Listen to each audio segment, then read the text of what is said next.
আপাদমস্তক একজন প্রেমিক পুরুষ ছিলেন এই রবীন্দ্রনাথ ঠাকুর। রবীন্দ্রনাথের জীবনে প্রেম এসেছিল শ্রাবণের ধারার মতো।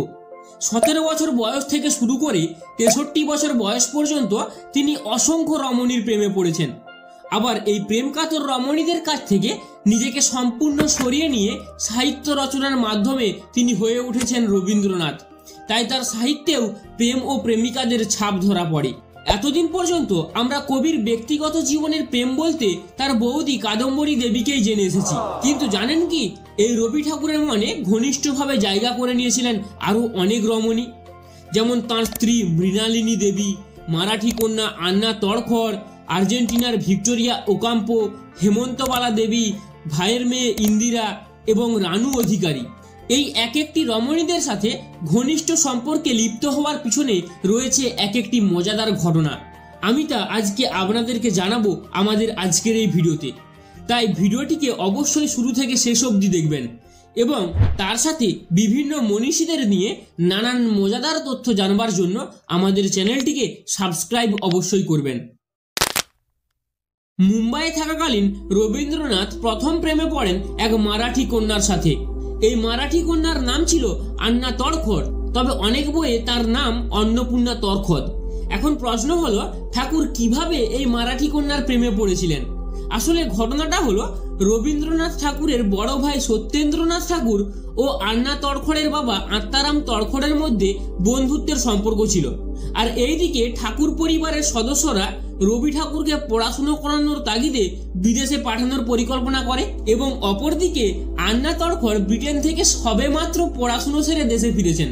তাই সত্যেন্দ্রনাথ ঠাকুর ভাবলেন যদি ভাইকে আন্নার সাথে কিছুদিন রাখা যায় তাহলে সে ইংরেজিতে দক্ষ হয়ে উঠবে।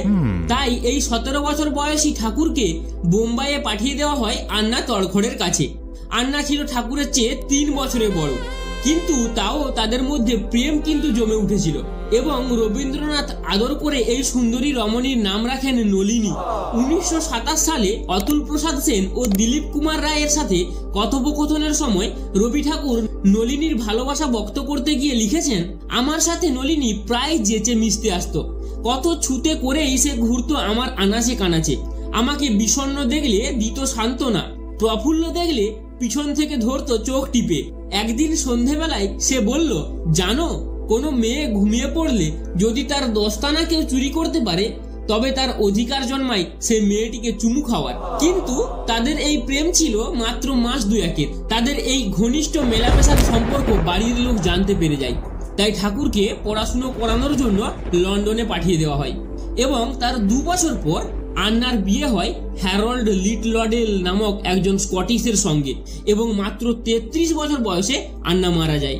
এই নলিনী ঠাকুরকে বলেছিলেন, রবীন্দ্রনাথ তোমার গান শুনে মনে হচ্ছে আমার মৃত্যুশয্যার পাশে এই গান শোনানো হলে আমি আবার আমার জীবন ফিরে পাবো।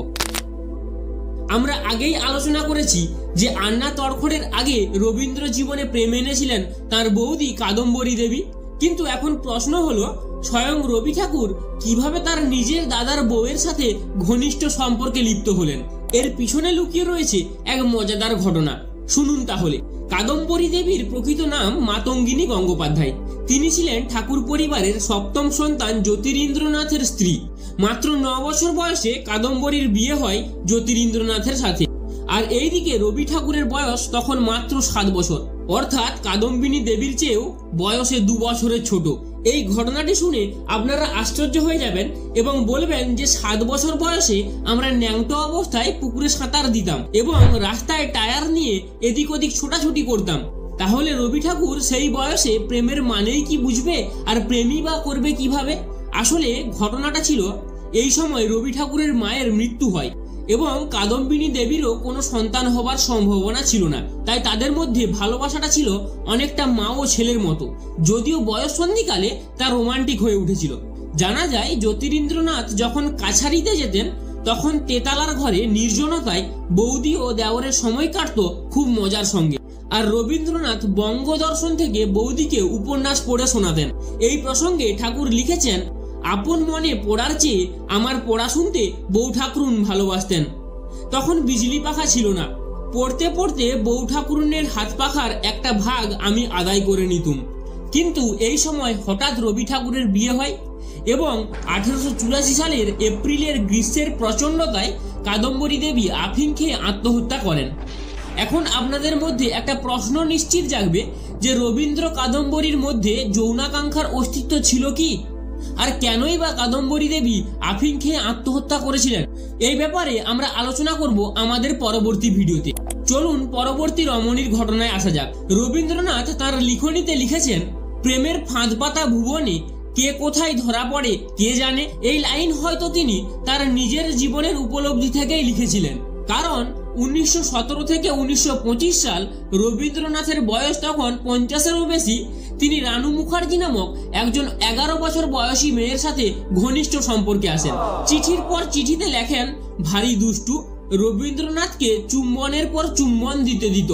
প্রিয় রবিবাবুকে রানু বলে, কেউ জিজ্ঞাসা করলে বলবেন আপনার বয়স 27।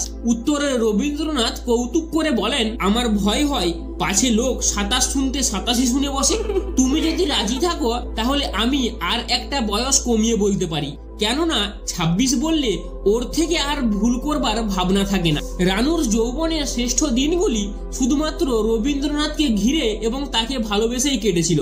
এই তরুণ রানুকে রবীন্দ্রনাথ লিখেছেন, বিধাতা আমাকে অনেকটা পরিমাণ একলা করে দিয়েছেন, কিন্তু তুমি হঠাৎ এসে আমার সেই জীবনের জটিলতার একান্তে যে বাসাটি বেঁধেছে তাতে আমাকে আনন্দ দিয়েছো। হয়তো আমার কর্মে, আমার সাধনায় এই জিনিসটির বিশেষ প্রয়োজন ছিল, তাই আমার বিধাতা এই রসটুকু আমাকে জুটিয়ে দিয়েছেন। তরুণ রানু রবীন্দ্রনাথকে প্রশ্ন করেছেন, আমি আপনার কে? নিজেই বলেছেন, আমি আপনার বন্ধু নই, তবে কে? রানু আবার নিজেই উত্তরও দিয়েছেন, আর কেউ জানবেও না, আপনার সঙ্গে তো বিয়ে হয়েই গেছে। আমার সমস্ত শরীর ছেয়ে সেই আদর আমার মনকে ভরিয়ে দিয়েছিল, সেই আদরটুকুতে আর কারো অধিকার নেই। শেষ পর্যন্ত রানুর বিয়ে হয়ে যায় শিল্পপতির ছেলে বীরেন্দর সাথে। এখানে রবীন্দ্রনাথের প্রেমের সীমাবদ্ধতা নয়। 1924 সালে পেরুর স্বাধীনতা সংগ্রামের শতবর্ষ অনুষ্ঠানে যাওয়ার জন্য জাহাজে উঠলেন রবীন্দ্রনাথ। মাঝপথে অসুস্থ হয়ে আর্জেন্টিনায় নেমে যান। সেখানেই পরিচয় হয় ভিক্টোরিয়া ওকাম্পোর সাথে। আসলে প্রথম থেকেই রবীন্দ্র সাহিত্যে মুগ্ধ ছিলেন ওকাম্পো। রবীন্দ্রনাথও ততদিন নোবেল পুরস্কার পেয়ে গেছেন। গীতাঞ্জলি পড়ে শিহরিত হয়ে উঠেছিলেন এই রমণী। রবীন্দ্রনাথের বয়স তখন 63 আর ওকাম্পো 34। অনেকেই দাবি করেন রবীন্দ্রনাথের আমি চিনি গো চিনি তোমারে ওগো বিদেশিনী গানটি তাকে ভেবেই লেখা, কিন্তু তথ্যটি ভুল, কারণ 1895-এ শিলাইদহে লেখা হয়েছিল এই গানটি, আর 1924 সালে তিনি আর্জেন্টিনায় যান। রবীন্দ্র জীবনে প্রেম এবং প্রেমিকাদের নিয়ে আলোচনা আনলে যেন ফুরোতেই চায় না, কেননা এর পরবর্তীতে রবীন্দ্রনাথ তার এক পাঠিকার প্রেমে পড়েন, নাম হেমন্তবালা রায়চৌধুরী। রবীন্দ্রনাথকে একটি চিঠিতে হেমন্তবালা লেখেন, আপনি আমার দেবতা, আমার কল্পরাজ্যের রাজা। আমার দুর্ভাগ্য যে আমার পূর্ণ পূজা আপনার চরণে দিতে পারছি না। আপনি কি আমার মন দেখতে পাচ্ছেন না? এরপর আমরা যাকে নিয়ে আলোচনা করব সেটি শুনলে হয়তো আপনারা আশ্চর্য হয়ে যাবেন, কারণ রবীন্দ্রনাথের সাথে তার ভাইয়ের মেয়ে ইন্দিরাকেও একটু ভিন্নভাবেই পাওয়া যায়। ইন্দিরাকে লেখা বেশ কিছু চিঠিতে তা স্পষ্ট হয়। ইন্দিরাকে কবি রবিকা বলে ডাকতেন এবং দুজনের মধ্যে পত্র বিনিময় হতো। রবীন্দ্রনাথ ইন্দিরার চিঠির লম্বা লম্বা উত্তর লিখতেন এবং সব কাজ ফেলেও ইন্দিরাকে আগে চিঠি লেখা চায়, যদিও এই প্রেমের কোনো প্রামাণিক ভিত্তি নেই। আমাদের আজকের শেষ প্রসঙ্গ ও রবি ঠাকুরের জীবনের তৃতীয় প্রেম তার স্ত্রী মৃণালিনী দেবী। মৃণালিনী দেবীর সাথেও কবির সম্পর্ক ছিল গভীর প্রেমের। 1883 সালের 9 ডিসেম্বর 22 বছর বয়সে হঠাৎ করে বিয়ে হয়ে যায় রবীন্দ্রনাথের, এবং বিয়েটা হয় বেণীমাধব রায়ের চৌধুরী কন্যা ভবতারিণীর সাথে। নতুন বউয়ের নামকে আধুনিক করার জন্য নাম রাখা হয় মৃণালিনী দেবী। কলকাতার অভিজাত একান্নবর্তী পরিবারের আদরের ছোট ছেলে রবির এই বিয়ে ঠিক করেছিলেন কবির দুই বৌদি জ্ঞানদানন্দিনী এবং কাদম্বরী দেবী। তার সাথে ছিলেন দাদা জ্যোতিরিন্দ্রনাথ, ভাইপো সুরেন্দ্রনাথ এবং রবীন্দ্রনাথ স্বয়ং।